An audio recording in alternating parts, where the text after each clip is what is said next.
dice la Biblia, si los fundamentos fueran derribados, ¿qué sería de nosotros? Damas y caballeros, santos de Dios,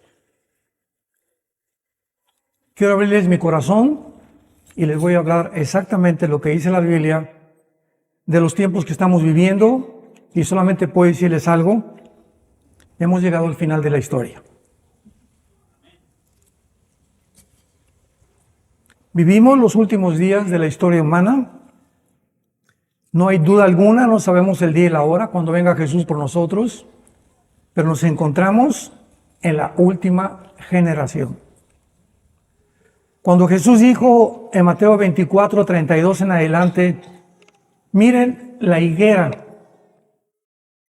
que fue una parábola, ya después de todas las señales que él dio, culminó con la higuera, diciendo: cuando sus hojas están verdes, ustedes saben que el verano se acerca. En verdad les digo que no pasará una generación, o la generación que vea a la higuera renacer, sin que todo esto acontezca. Esta higuera sabemos que es y ha sido la nación de Israel. Israel está representado en la Biblia como una higuera, como una vid y como un olivo. Y cada árbol representa una fase diferente de la nación de Israel. La generación de Jesús no pudo haber sido la que él estaba hablando, porque en el año 70 Jerusalén fue destruida. Y estas señales no se han cumplido, no ha habido las guerras mundiales hasta el siglo pasado. Así que esa generación que Jesucristo dijo que sería la última, es aquellos que hemos visto el renacimiento de la nación de Israel el 14 de mayo de 1948. Somos nosotros. No sé cuánto nos queda, 1 año, 2 años, 3 años, no lo sé. Putin acaba de invadir Ucrania y conmovió y sacudió al mundo de una forma tremenda. El presidente Xi Jinping de China amenaza con invadir Taiwán, donde se fabrican el 70% de los chips del mundo entero. Israel fue atacado el 7 de octubre del año pasado por más de 1,600 terroristas palestinos y civiles palestinos.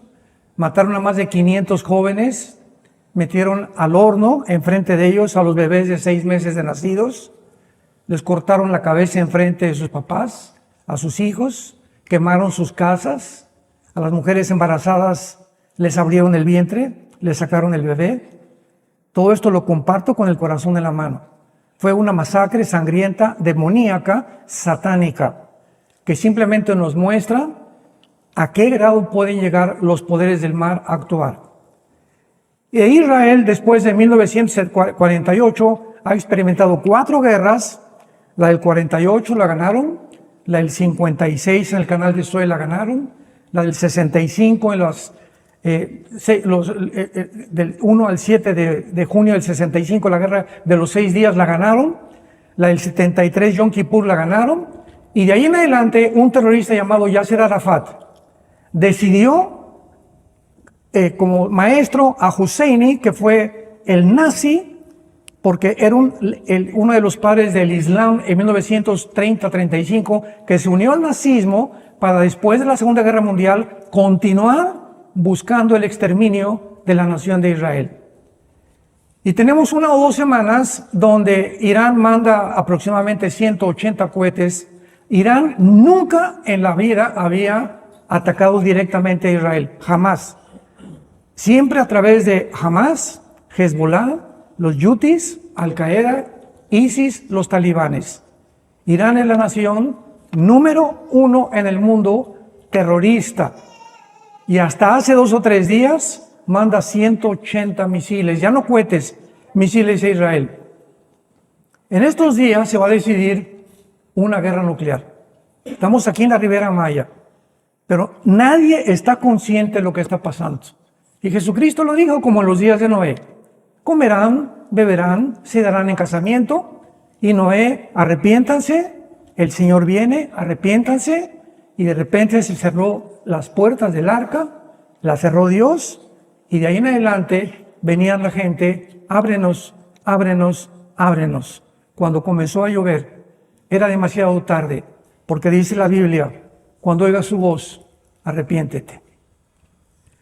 Damas y caballeros, nos encontramos tal vez en la última generación y es importante, todos nosotros, quiero comenzar con este mensaje, con las convicciones que un matrimonio debe de tener. Ninguna casa puede sobrevivir con cimientos falsos. Jesús también, ¿se acuerdan de la parábola que contó? Una casa fue construida con arena y vinieron los vientos, las lluvias y se derribó la casa. Y otra casa fue construida sobre la roca, vinieron las lluvias y los vientos y la casa se sostuvo. Estamos viviendo nosotros en este preciso momento, porque este año del 2021, este año 2024 del siglo XXI, este año se resuelve el futuro del mundo. ¿Me escucharon? Se viene una tempestad sobre el mundo como no nos imaginamos. La guerra en Estados Unidos van a hacer lo imposible por matar a Trump. De ninguna manera van a permitir que él gobierne. El mundo entero está en contra de él. Los multimillonarios que invierten en Ucrania no les conviene que pare la guerra porque es el negocio de los siglos la guerra. El Foro Económico Mundial no le conviene que Trump venga porque inmediatamente va a poder meter freno a toda la ideología de género, a los abortistas y a todo el movimiento socialista y comunista que está permeando el mundo entero. Una vez me preguntaron hace poco en una conferencia que estuve en Estados Unidos, ¿podría usted, eran bastantes líderes, podría darnos un consejo a los pastores sobre por quién votar? Y se los digo claramente en 2 o 3 minutos a ustedes también. Esto fue lo que les contesté.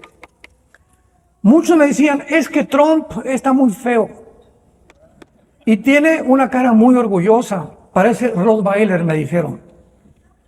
Y además tuvo un pasado X, etcétera, etcétera. Y les dije algo, cuando nosotros votamos vamos a madurar.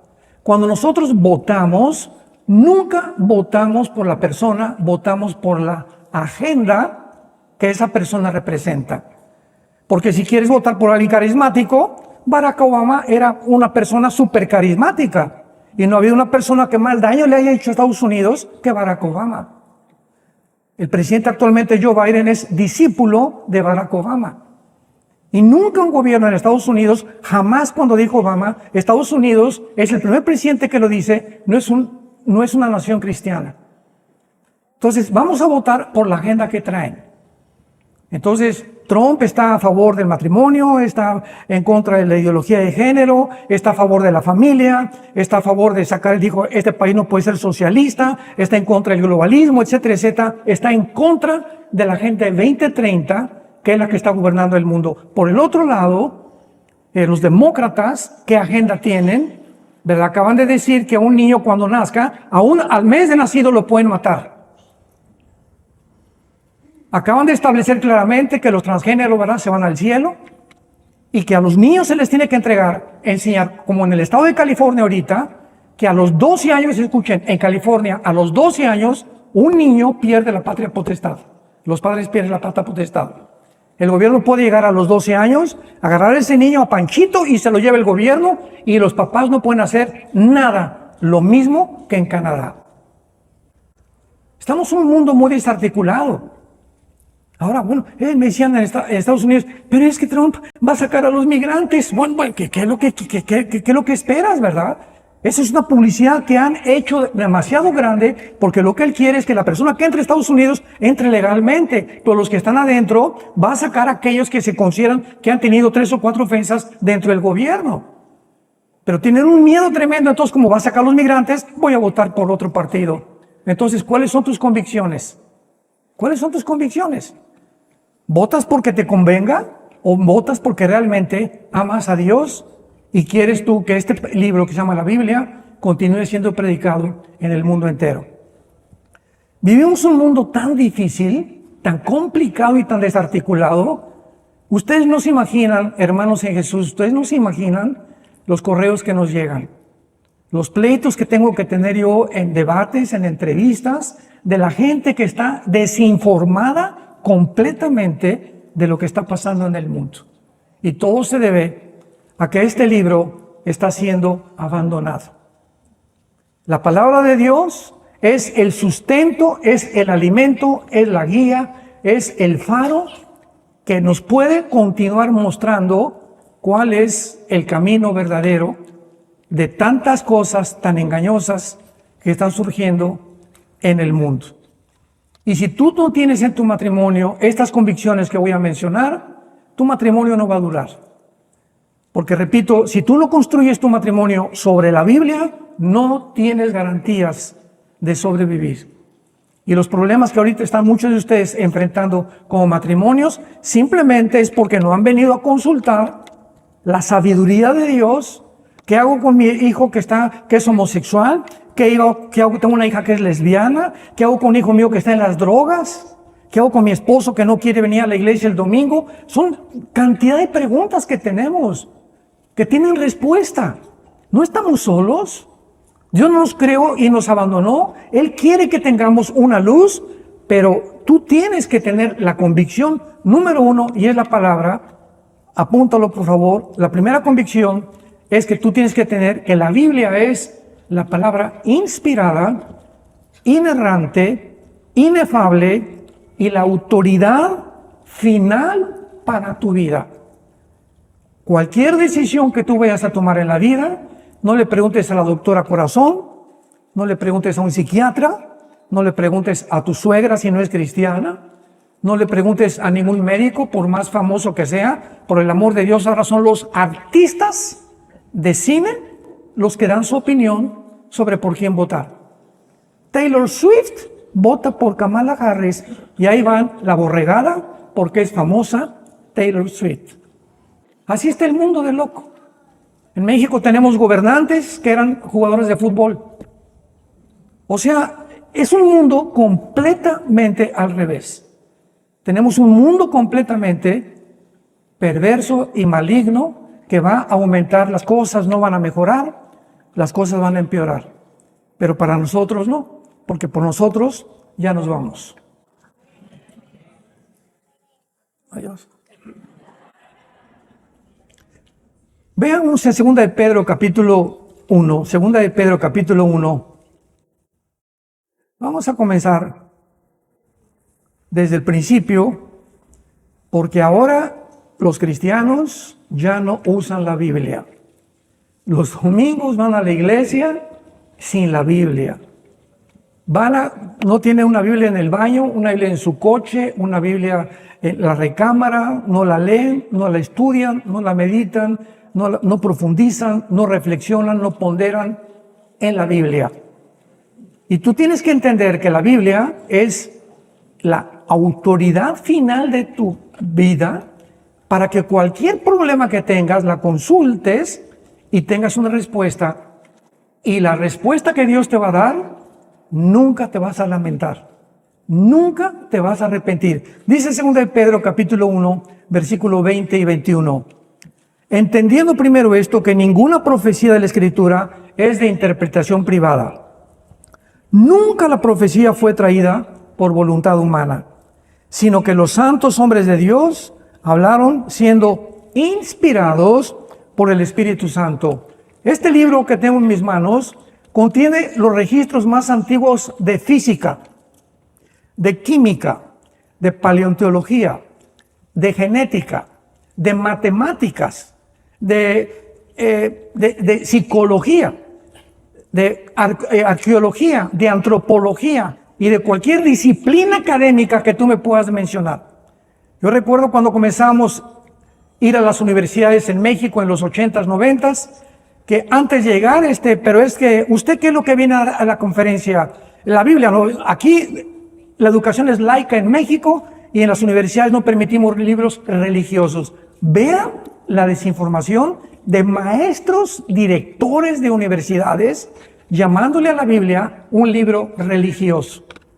Porque para ellos, religioso es hablar de Dios. Y yo les dije, oye, espérame tantito, el comunismo es una religión.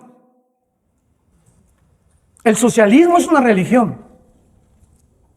Y todas ismos que estamos viendo actualmente, hedonismo, humanismo, argunianismo, etcétera, etcétera, son religión. Vamos a definir etimológicamente la palabra religión, por el amor de Dios. Si queremos tener un debate y hablar con alguien, vamos a definir las palabras. Es un principio en la oratoria y para defender la fe. ¿Qué es una religión? Viene de re, latín, volver, ligos, ligar. Religión significa una persona que está tratando de regresar, de volver a través de un medio a Dios o a una verdad o un sistema de gobierno, llámese democracia, capitalismo, mormonismo, hinduismo. Todos están buscando una verdad que les pueda guiar durante su vida. Son personas religiosas. Entonces, la Biblia no es un libro religioso, es un libro que tiene los antecedentes más antiguos en cualquier disciplina académica. Y no es un libro religioso porque aunque nos revela al verdadero Dios, la Biblia es el único libro, escúchame el único libro comparado con el Ramayana, los Vedas de los persas, el Tripitaka de Buda, el Corán del Islam, etcétera, etcétera. El libro religioso que tú me menciones, la Biblia tiene una palabra que se llama gracia, que no existe en ninguna religión, que nos dice así: todas las religiones, vamos a ponerlas aquí de un lado, todas, sin excepción, todas tienen un común factor denominador, que es: pórtate bien para ir al cielo. Haz buenas obras para ir al cielo. Construye un asilo, un orfanatorio para ir al cielo. Persínate de vez en cuando para ir al cielo. El domingo tómate una hostia para que puedas estar bien con Dios. Todas las religiones, sin ninguna excepción, te dicen: haz algo bueno para que te vayas al cielo. Y la Biblia nos dice: no hagas nada. Todo lo hizo Cristo en una cruz. Dios, el mensaje de Él ya está hecho. Y el mensaje es: vengan a mí todos ustedes, los que están trabajados, cargados, que te atormenta tu pecado, tu conciencia. Quiero decirte que en esa cruz yo he pagado por ti. Y de ahí en adelante, si tú me reconoces que soy el Salvador, porque no ha habido jamás un personaje como Jesucristo, al cual se le celebra la Navidad, se le celebra su cumpleaños en la Semana Santa, es el único personaje que divide la historia, es incomparable Jesucristo.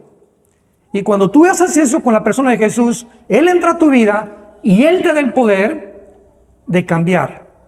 Eras parrandero, borracho y jugador, Él te va a ayudar a dejar la parranda, la borrachera y el juego. Eras drogadicto, te va a ayudar a dejar las drogas. Eras adúltero, te va a ayudar a dejar el adulterio y regresar con tu esposa. Eras traficante, eras un político deshonesto que te vas donde está el mejor pastel, ahí me voy yo, no me importa el partido, ni tengo convicciones para el partido que pertenezco político, porque no me importa la política. Como dijo un expresidente de México, en la política no hay amigos, todos son intereses económicos y políticos. Ese es el mundo en el que la gente está sin convicciones. Y la Biblia nos muestra que todos los valores morales, de conducta y los códigos más grandes de ética, más grandes de toda la historia, nos los dejó Dios en la Biblia. Y cuando Dios le da la Biblia al pueblo judío, para que el pueblo judío transmita a las naciones los propósitos de Dios, el diablo, el príncipe de la potestad del aire, de las tinieblas, que es más real que cualquiera de nosotros, porque existe antes que nosotros, tiene que atacar a ese pueblo que forzosamente fue el que transmitió este conocimiento, que a través de ese pueblo vino el Mesías y que a través de ese pueblo tenemos las Sagradas Escrituras. De ahí el odio antisemita, donde estudiantes de Columbia, Harvard, Yale, Princeton, Oxford se levantan de las calles y gritan gas a los judíos. Y los entrevistamos: oye, ¿qué te hicieron los judíos? Nada. ¿Por qué protestas? Porque son judíos. Imaginémonos al grado que hemos llegado de un odio inexplicable, irracional, propagado de una forma misteriosa en el mundo contra una etnia, contra un pueblo que no saben ni siquiera lo que han hecho. La Biblia, cuando dice que es inspirada por Dios, es la palabra pero, que significa mover, e inerrante significa que Dios sopló dentro de Abraham, dentro de Moisés, dentro de David, dentro de Salomón, de Malaquías, de Judas, de Judas, el de la epístola, no Judas Iscariote, de Mateo, etcétera, etcétera. Dios sopló sus pensamientos y los hombres que escribieron la Biblia, escúcheme por favor, señores intelectuales que nos visitan o que nos ven por la televisión, porque no me importa que tengas 3 doctorados en física, en ciencias políticas, te estrellas contra la Biblia. Ay, ¿por qué hay tanta sangre? ¿Por qué hay un genocidio? ¿Por qué Dios mandó matar a los cananitas? Etcétera, etcétera. Todas estas preguntas tienen un problema muy grande, que tu mente limitada, finita, no puede comprender los pensamientos de Dios. Ese es tu problema. Se llama soberbia intelectual. Entonces, al tú no comprender, te enojas contra Dios. ¿Y por qué Dios manda que se mueran los niños? ¿Y por qué las guerras? ¿Y por qué permitió el holocausto judío en 1939 al 45, etcétera, etcétera? Y toda esta índole de preguntas que nadie te las puede responder. Esto es lo más irónico de todo. Vienen con nosotros los cristianos. Nadie le va a preguntar a un ateo, oye, dime el origen del mal. No, ellos, los ateos, he tenido muchos debates con ateos, su principal argumento es ese: ¿por qué Dios permite el mal? Si Dios es bueno, ¿por qué permite el mal? Sin entender los pensamientos de Dios, ni por qué Dios permitió que entrara un universo con criaturas que pudieran tener la elección de escoger entre el bien y entre el mal. De otra manera, hubiéramos sido robots. Y cuando Dios se arriesga a darle a las criaturas creadas la libertad de escoger, no se hace responsable Dios de ellos. De ahí en adelante, todas las cosas que vienen y que hemos provocado, guerras, violencia, violaciones, crímenes, secuestros, son de nosotros, no de Dios. Y va a haber una responsabilidad que tú vas a pagar por ellas tarde o temprano, si tú no te arrepientes de tu vida. Entonces, Dios sopla estos pensamientos y comienzan los hombres de Dios a escribir la Biblia. Un ejemplo, el rey David, 1000 años, apúntalo, 1000 años antes de Cristo. Salmo 22, apunta el Salmo 22. En el Salmo 22 encontramos las palabras que Jesucristo iba a decir en la cruz 1000 años después.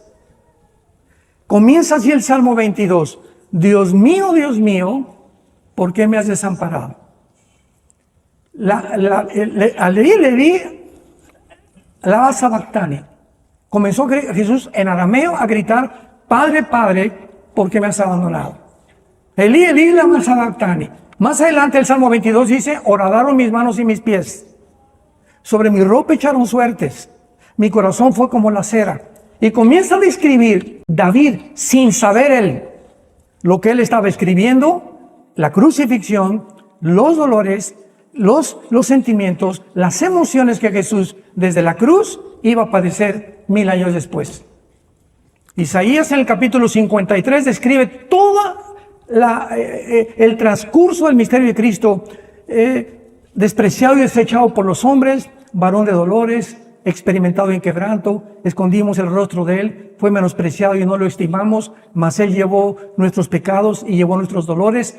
Isaías, 700 años antes de Cristo, escribía en todo un capítulo, y el libro de Isaías se encuentra en el Museo de Israel. Cuando vayas a Jerusalén, en los rollos del Mar Muerto, que encontraron en 1948-49, se encuentra el pergamino del libro de Isaías, tal como tu Biblia y mi Biblia lo tienen.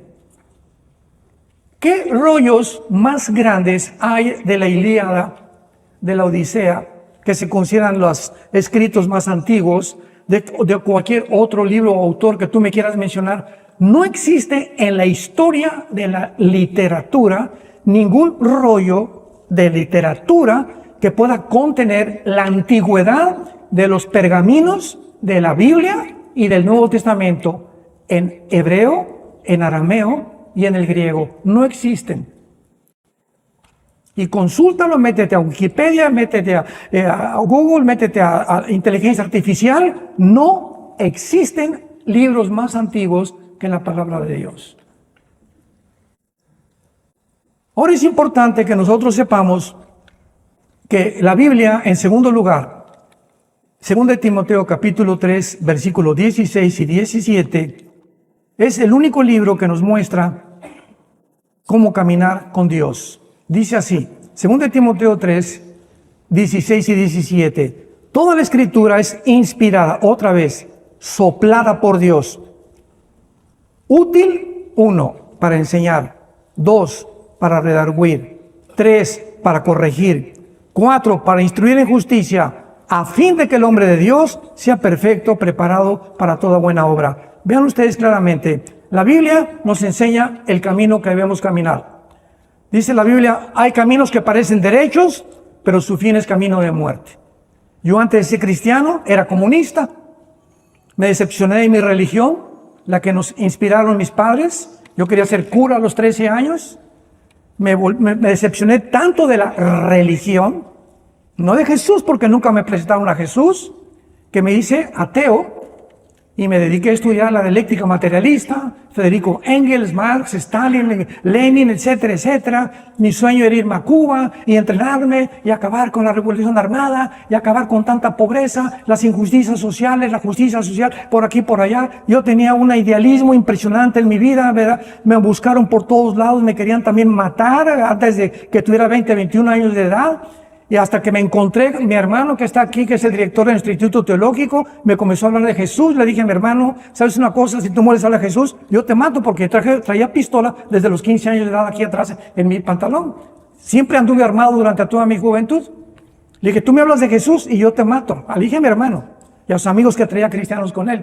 Comenzaron a orar por mí, hasta que llegó un momento existencial de mi vida, que Dios me hizo pedazos, me humilló, me mostró que era un tonto, que era un soberbio intelectual, que yo creía que tenía todas las respuestas, y después de que ya me aplaste y como tortilla del Señor, ¿verdad? Descubro que Jesucristo es real. Y cuando hice ese descubrimiento, supe que no había nada en mi vida, ninguna otra cosa que valiera la pena por quien vivir. Porque es lo que buscamos todos, algo que nos dé propósito y significado a la vida. Y todo el mundo nos va a decepcionar.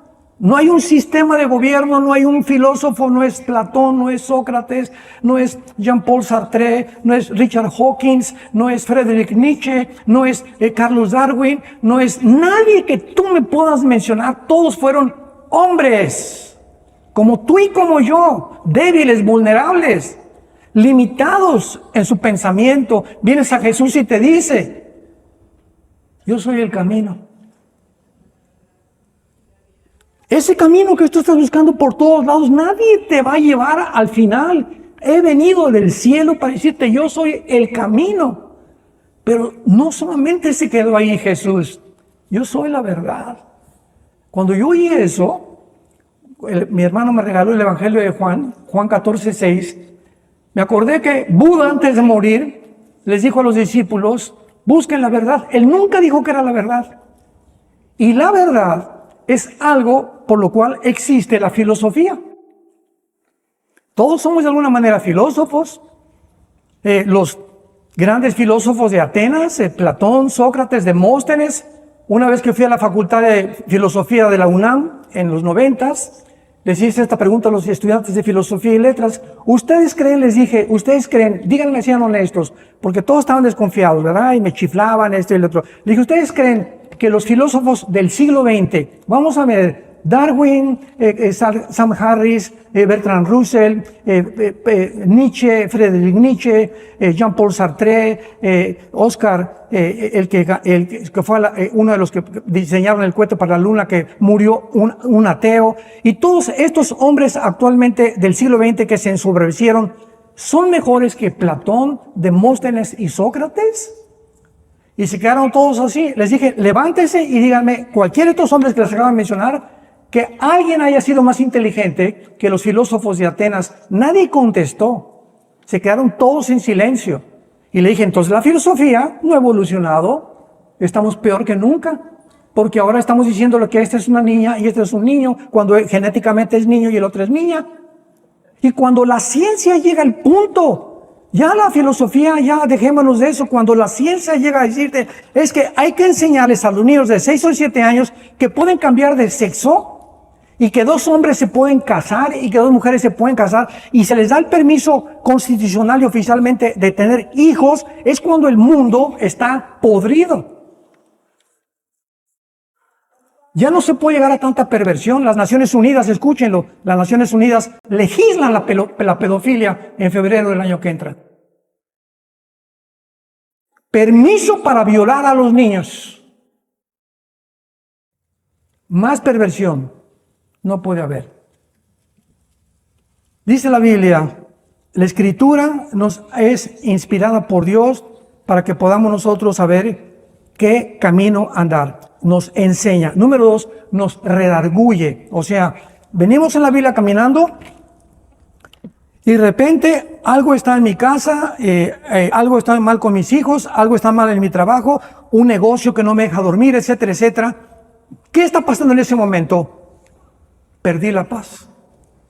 De repente, cuando ya no sabes qué hacer o qué decisión tomar o te quita el sueño, significa que algo ha entrado a tu vida que está impidiendo que tomes la correcta decisión.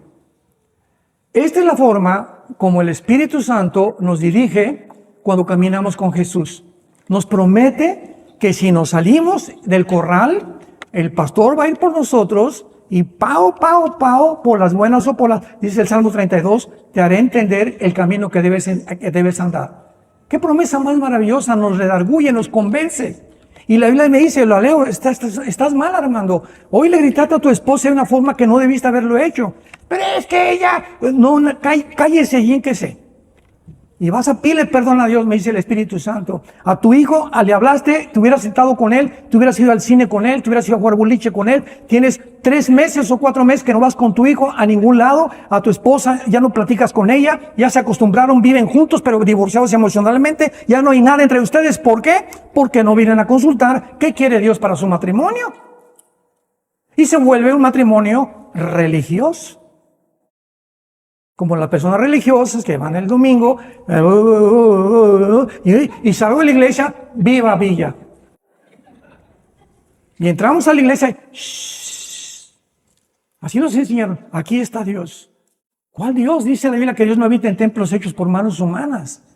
Que puede estar en un árbol con Dios, puede estar en el Chapultepec con Dios, en tu casa con Dios. Él no está dentro de un edificio ni es un templo, ya no existen los templos. El templo ahora somos nosotros los cristianos. Y todas estas verdades, dice la Biblia, es porque las Escrituras nos hacen sabios para la salvación. Y en tercer lugar, en Colosenses capítulo 2, versículo 8, la Biblia nos advierte el grandísimo peligro del mundo de las ideas. Cuando tú tienes un plan, por ejemplo, Carlos Marx y Federico Engels se juntaron en 1854-55, hicieron el Capital, etcétera, etcétera, y planearon una solución, una idea, para acabar con los problemas del mundo. Marx lo percibió de esta manera con Engels, y ahí se quedaron porque pasaron casi 80 años hasta que Lenin llevó a cabo la práctica de lo que estaba en el libro del Capital. Y dice Carlos Marx, mire, el problema está en que la clase del proletariado está oprimida, explotada por la clase burguesa, o sea, los ricos y los pobres. O sea, yo veo, dice Marx, una lucha de clases. Hay una confrontación y hay un desequilibrio y una falta de equidad entre unos y en otros. Solución. Si la clase proletariada derriba a la clase burguesa y le dan un pinochetazo, un golpe de Estado, y la clase a través del capital y del comunismo se reparte el dinero, vamos a traer una solución al mundo. Bueno, ahí se quedó sembrado estas ideas marcianas, ¿verdad? Para no llamarle de otra forma.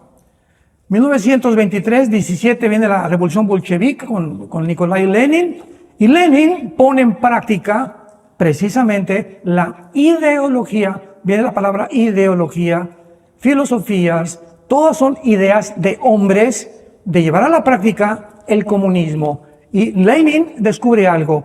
Esta doctrina es beneficiosa para los que están arriba, porque son los que van a salir beneficiados. Es una utopía, es una falsedad de que si alguien derriba a los ricos o les quitan el poder, se va a repartir la riqueza. Y el más grande ejemplo es Cuba. Mao, China. Rusia con José Stalin. 150 millones esta ideología produjo hasta que en 1991 Gorbachev dijo, Virgen del Socorro, ¿qué hemos hecho? Y el presidente Ronald Reagan le dijo, derriba el muro de Berlín. ¿Por qué van a dividir ustedes a una nación, unos de un lado y otros del otro, familias y parientes, solamente para inspirar su doctrina y llevar a la práctica su doctrina? ¡Qué equivocados están! Y en 1991, Gorbachev le dice al Papa Juan Pablo II, hemos fracasado, el comunismo es imposible de poder llevarlo a cabo sin la explotación y la muerte de miles de personas. Porque cuando alguien se quiera rebelar, no tenemos más que el poder de control a través del miedo. Y no nos conviene educar a la gente, la tenemos que mantener ignorantes. Porque mientras más cultos, más peligrosos. Entonces, vamos a sobajar lo que más podamos a los pobres y mantener a los pobres y decirles que les vamos a dar esto, que les vamos a dar por aquí, por allá. Se llama la doctrina populista. Y a los ricos los vamos a dejar por un ratito, como no, esto y el otro. Y sabe una cosa, que en el cuarto o el quinto piso de la agenda social de 1995 que hicieron en San Paulo, Brasil, que estaba Chávez, que estaba Lula, que estaba todos los líderes comunistas de Latinoamérica, planearon claramente esto. En el cuarto piso viene la expropiación. Y a los ricos les vamos a quitar sus fábricas, sus empresas, y papá gobierno, el pastel para ellos. ¿Me van siguiendo? Pero mientras tanto, se ofrece al pueblo, ¿verdad? Beneficios, esto y el otro. No es cierto, no es cierto, no es cierto, porque el ser humano es perverso y maligno desde su nacimiento. Hemos nacido en pecado. Salmo 51, versículo 9. En pecado fuimos creados. Si Marx hubiera conocido la naturaleza humana, si Freud hubiera conocido la naturaleza humana, nunca hubieran apelado a la psicología, a un sistema de gobierno. No hay nadie que pueda cambiar al ser humano. Y nos encontramos al borde de una tercera guerra mundial. Estamos ya al borde de usar las armas nucleares. ¿Y dónde están los sistemas de gobierno que nos prometieron que iban a salvar el mundo? ¿Dónde está Klaus Schwab, tu padrino? Director del Foro Económico Mundial, el alemán nazi, que dijo hace 6 meses con Noah Harari, que es su consejero, Cristo no existe, la Biblia son puras patrañas, tenemos la solución, vamos a crear una super raza de humanos. Porque ahora, si somos evolucionados, es el momento con la genética que tenemos y la inteligencia artificial, vamos a usarla para subir y evolucionar. Es el tiempo de evolucionar, porque somos evolucionados, tenemos que evolucionar y estamos estancados. Ahora vamos a usar la inteligencia artificial y la genética, cambiando el género de los niños a las niñas, de las niñas a los niños, y a través de la inteligencia artificial la vamos a convertir en la diosa del siglo XXI. ¿Dónde está el Foro Económico Mundial? Acaba de renunciar Klaus Schwab, surgió este hombre Harari, que es un hombre completamente desequilibrado, de acuerdo a Jordan Peterson, que es un psicólogo clínico, es la persona más desequilibrada mentalmente, y son los directores que unen ahí en Davos, Suiza, cada año a todos los intelectuales y a todos los filósofos y a todos los expresidentes para planear qué vas a comer el año que entra. ¿Cómo vamos a vestirnos? La pandemia, ¿quién creen que la dirigió? Fue una orquestación impresionante en el mundo de la pandemia, que no fue pandemia. Y todo fue planeado para matarnos. Para eliminar la 5ª población del mundo, como dijo Bill Gates en 2015. Públicamente, el mundo tiene que ser reducido a una 4ª parte para poder sobrevivir. Ahí están sus soluciones. Esas son sus ideas. No son dioses. Pero nos dejamos a Dios y a un lado lo sacamos de la ecuación y creemos que tenemos la capacidad de resolver nuestros problemas, que van mucho más allá de la capacidad humana para poder resolverlos. Nos encontramos al borde de otra guerra mundial. Con todos estos payasos, ¿verdad? Porque no tienen otro nombre, de creer que ellos son dioses, la soberbia, y han creído la mentira de la serpiente del huerto del Edén. Serán como dioses. Es el mundo en que nos encontramos viviendo. Dice Colosenses 2:8, miren que no sean engañados por filosofías y huecas sutilezas, según las tradiciones de los hombres, conforme a los rudimentos del mundo y no según Cristo. La palabra filosofía significa amor a los pensamientos, amor a la sabiduría, amor al conocimiento. Todos los seres humanos, todos somos filósofos, en algún sentido, porque todos tenemos ideas. El ranchero tiene sus ideas y yo salgo en la mañana y siembro y mi maicito y como, ¿verdad? Y su vida es guiada por lo que le han enseñado ahí, ¿verdad? Esas son sus ideas y él sigue esas ideas porque esa es su filosofía. Yo voy a seguir sembrando y él ahí es feliz. La otra persona dice, es que yo soy homosexual y yo estoy contento con atraerme con los hombres. Y entra ese pensamiento tan intensamente dentro del ser humano que le abre la puerta a espíritus, entidades espirituales para convencerme que no soy hombre, que soy mujer. Y como le digo yo a un grupo homosexuales hace algunos meses, si tu cuerpo te dice que tú no eres realmente hombre, checa con tu genetista, papacito. Que te diga si tienes el cromosoma Y. Y si tienes el cromosoma Y, eres macho camacho.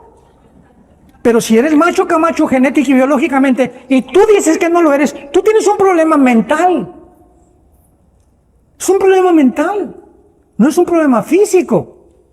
Y ya aceptaste en tu mente que se hizo una poderosa fortaleza y has llegado a convencerte que no eres lo que Dios te creó. ¿De dónde vienen todas esas cosas? Ideologías, ideas de los hombres. Mirad que nadie los engañe por medio de filosofías según las tradiciones de los hombres. ¿De dónde viene la idea que tú tienes? Que los marcianos, que los ovnis. El doctor Crick, escuchen esto, el descubridor con el doctor Watson, 1954, de la molécula del ADN, el ácido desoxirribonucleico, que fue el descubrimiento más grande científico del siglo XX, de acuerdo al presidente Clinton, que colaboraron con el doctor Franz Collins, que fue el director del proyecto Genoma Humano, y determinó el doctor Crick. Escuchen esto, el laureado y reconocido doctor Crick dijo, ¿de dónde vinieron? Le preguntaron, la raza humana, y dijo, los extraterrestres sembraron semillas y nosotros crecimos aquí. ¿Cómo puede un hombre ser tan inteligente en un área de la genética y estar completamente alrevesado, desarticulado, locamente, espiritualmente y racionalmente? ¿Cómo puede ser? ¿Cómo puede existir una descompensación tan grande en un ser humano? ¿Cómo puede ser un hombre como Alejandro el Magno, el más grande conquistador, las falanges que él hizo, en la Biblia aparece como un leopardo en Daniel capítulo 7 y 8 de Alejandro el Magno? ¿Cómo es posible que este hombre tan joven, en casi 10 años, conquista el Asia, la India, etcétera, etcétera? Y él fue un hombre tan descompuesto de una forma en su carácter que acaba en Babilonia, que es actualmente Irak, con una sobredosis de hashish y homosexualmente. Tarde o temprano, el ser humano, cuando le dice a Dios, gracias, me hiciste inteligente. Oye, Hitler fue un hombre inteligentísimo, diabólicamente. Pero la inteligencia que Dios le dio y la sabiduría que Dios la usó para el mal. Alejandro el Magno la usó para el mal. Lenin la usó para el mal. Todos esos hombres, no podemos... Friedrich Nietzsche, qué filósofo más tremendo. Casi todos los libros de Friedrich Nietzsche eran de mi cabecera. El Zaratustra, Dios está muerto y muere el loco homosexual a los 40 años y lo encierran en un psiquiátrico y muere el loco, el padre del ateísmo del siglo XX. Yo cuando leí toda la vida de estos hombres dije, Dios mío, estos son mis héroes. Y me encuentro con Jesús. Yo soy el camino, la verdad. La verdad, la verdad. Lo que todos estamos buscando, así es. Y nos dice la Biblia, los seres humanos no conocen ni buscan la verdad. Cuando Jesús estaba ante Pilato, le dijo Jesucristo a Pilato, todo aquel que oye mi voz y da testimonio de la verdad, me sigue. Porque he venido para dar testimonio de la verdad. ¿Quién es la verdad? Jesucristo. ¿De veras es la verdad? ¿Voy a devorar lo que dijo Jesucristo? ¿Voy a leer sus evangelios todos los días? Voy a compenetrarme con su espíritu, voy a seguir sus pisadas, y cuando comienzo a abrazar a Jesús y comienzo a seguirlo, descubro que mi matrimonio comienza a funcionar. Comenzamos los dos ya a agarrar el camino verdadero, porque el enemigo más grande del matrimonio, ustedes saben cuál es: el ego. El matrimonio es dos extraterrestres casados. 100% diferentes. Vamos a hablar de esto en la semana. Completamente diferentes en la manera de pensar, la manera de percibir, la manera de actuar. Y más que nada, que ellas hablan más que nosotros. Ahorita que venimos entrando, a mi esposa no le falla. Le digo, por favor, mi amor, vente, vamos sentamos rápido. No, para platicar. Le digo, pues no hagas eso, por ahorita necesito venir aquí a... Pero ya sé que así es. Las mujeres se despiden y están en el café a la salida, bye, se suben al carro, bye, llegan a la casa y se vuelven a comunicar. Nosotros no somos así. Y cuando el hombre entiende cómo funciona la mujer y ellas saben cómo funcionamos nosotros, ¿qué cosa pasa? Es la comprensión, el ego lo crucifico, voy a aprender a sacrificarme más por ella, a entenderla más como es, y no tengo que hacerla como yo soy. Ahí está el problema. Nunca vas a hacer que tu esposa sea como tú, ni tu esposo como tú, tampoco, mujer que me escuchas.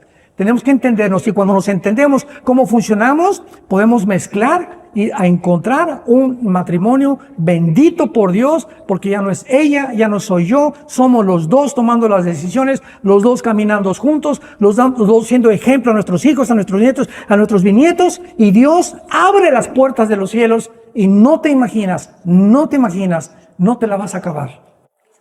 Las bendiciones que Dios tiene para tu vida. ¿Por qué? Porque la obediencia es el único camino a Dios. Pero tú tienes que tener convicciones, tienes que convencerte que Jesucristo es real, que fue crucificado, que fue enterrado y resucitado los 3 días. No hay un personaje semejante en la historia a Jesucristo. Una vez un ateo en un programa de radio se atrevió a decirme: es que, ¿sabe una cosa? Jesucristo ni existió. Y le contesté: ¿a qué fecha estamos? Mayo del 15. ¿Desde cuándo estamos a mayo 15? ¿Desde que nació Buda? ¿Desde que nació Mahatma Gandhi? ¿Desde que nació Mahoma? ¿Desde que nació Cristo? Menso.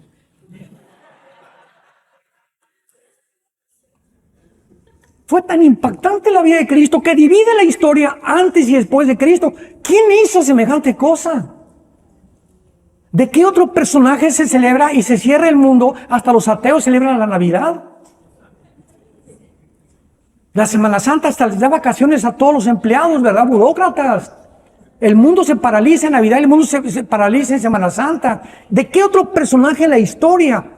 Pero nada más la gente lo tiene ahí colgado en su pared, de vez en cuando leen la Biblia, y cuando descubres la grandeza de Jesús, que es real, que resucitó de los muertos, para darnos esperanza de volver a vivir con Él, nunca tu vida volverá a ser la misma. Y yo les invito a muchos de ustedes en esta tarde que vengan a la cruz. No te invito a ninguna religión, te invito a un hombre que se llama Jesucristo. Yo le dije a mi hermano, este año cumplo 48 años de predicar este libro y 50 años de ser cristiano. Y cuando hace 50 años mi hermano me dijo: ¿sabes una cosa? Esto no es una religión, es una relación viva, orgánica, dinámica con alguien que vive, que se llama Jesús. Y cuando tú descubres que Él es real, te vas a apasionar tanto por Él y conocer tanto por Él y vivir tanto por Él, que tu vida es radicalmente revolucionada, es transformada. Él no vino a nuestras vidas para que viviéramos una vida religiosa, como lo hacen los religiosos. Vino a cambiar nuestro carácter, a cambiar nuestra perspectiva de la vida, a cambiar cómo usamos el dinero, cómo tratamos a mi esposa, cómo tratamos al esposo, cómo educar a nuestros hijos, a nuestros bebés. cómo administrarnos, qué concepto debemos de tener en la vida, una vida de paz, de tranquilidad. Acaban de concluir la Clínica Mayo y el Hospital Hopkins en Estados Unidos, las clínicas más prestigiadas médicamente, acaban de concluir que el problema número 1 del ser humano, mental, físico, es el estrés. Tu enemigo más grande es el estrés. Cardiovascularmente, gastrointestinalmente, cerebralmente, neurológicamente, el estrés es un estado de tensión que no tienes paz y gritas y estás enojado y esto y el otro y ponme la televisión, no me hablen ahorita a nadie, hazme mis chilaquiles como yo te dije. Y ese estado de tensión, no te imaginas cómo te está envejeciendo. Cómo tus células se están deteriorando a tal velocidad que pierdes completamente el concepto de vivir y mueres como nació una vaca. Se levantan las vacas, los caballos, los borregos y